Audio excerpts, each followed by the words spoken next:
ఇక డీటెయిల్స్ చూస్తే బీజేపీ పెట్టించే పార్టీలు బీజేపీ వదిలే బాణాలను తిప్పికొడతామని కేంద్రం ఎన్ని కుట్రలు కుతంత్రాలు చేసినా తల వంచేది లేదని బీజేపీకి అధికారం ముఖ్యమని బీఆర్ఎస్ కు ప్రజల శ్రేయస్సు ముఖ్యమని రాష్ట్ర వైద్య ఆరోగ్య శాఖ మంత్రి తన్నీరు హరీష్ రావు అన్నారు.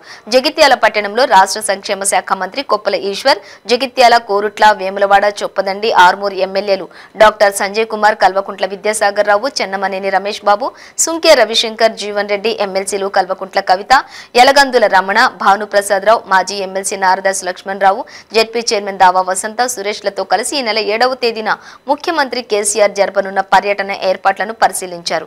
ముందుగా పట్టణంలోని తెలంగాణ భవనాన్ని, సమీకృత కలెక్టరేట్ భవనాన్ని, ప్రభుత్వ మెడికల్ కళాశాల, హెలీప్యాడ్లను సందర్శించారు.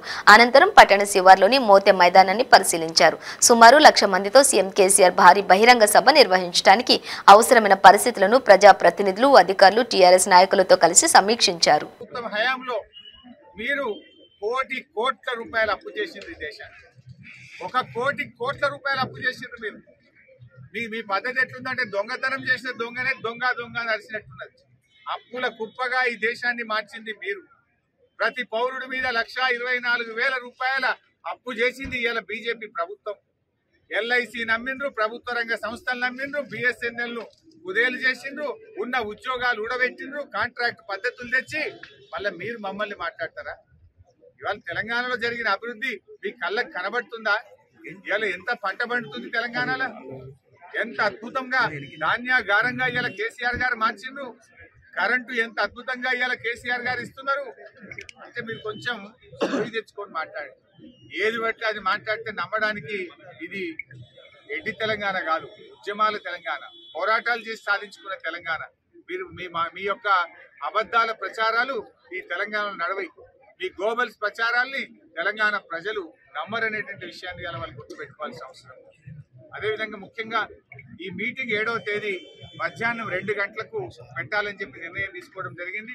మధ్యాహ్నం 2 నుంచి 4:30 వరకు ఈ సమావేశం ముగుస్తుంది.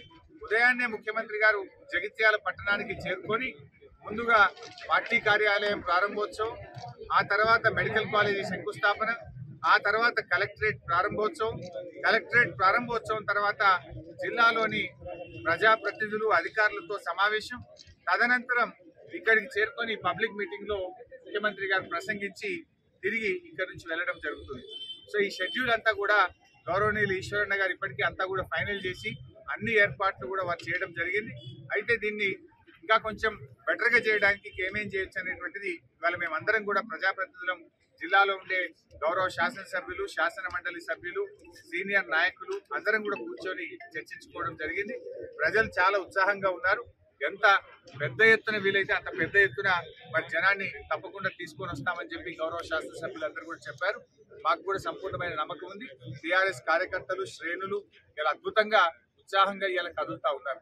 ఇవాళ బీజేపీ నాయకుల యాత్రలు చూస్తుంటే టీఆర్ఎస్ మీటింగ్ కాడ ఉండే లాస్ట్ కు మీటింగ్ రాకుండా వెనుకకు తిరిగిపోయే జనం అంత మంది కూడా ఉంటారు వాళ్ళ దగ్గర. ఆ పాదయాత్రలు అన్ని వెలవెలబోతున్నాయి. మాటలు ఎక్కువ, ప్రజలు తక్కువ, డైలాగులు ఎక్కువ, జనం తక్కువ. కానీ వాళ్ళు ఎంతసేపు ప్రెస్ ముంగట్నో ఇంకోటో బ్లాక్మెయిల్ రాజకీయాలకు ఇలా పాల్పడేటువంటి ప్రయత్నం చేస్తూ ఉన్నారు. ఇవాళ బీజేపీ సంగతి అందరికీ తెలుసు. ఎలక్షన్లు వస్తున్నాయంటే ఈడీలు, ఐటీలు, ఈ రైడింగ్లు అందరికి కూడా అర్థమైపోయినాయి. ఏదేం కొత్తనా ఈ భారతదేశంలో? ఏ రాష్ట్రంలో ఎన్నికలు వస్తే అక్కడ పోయి ఈ రైడ్లు చేసుడు, బుర్ర జల్లే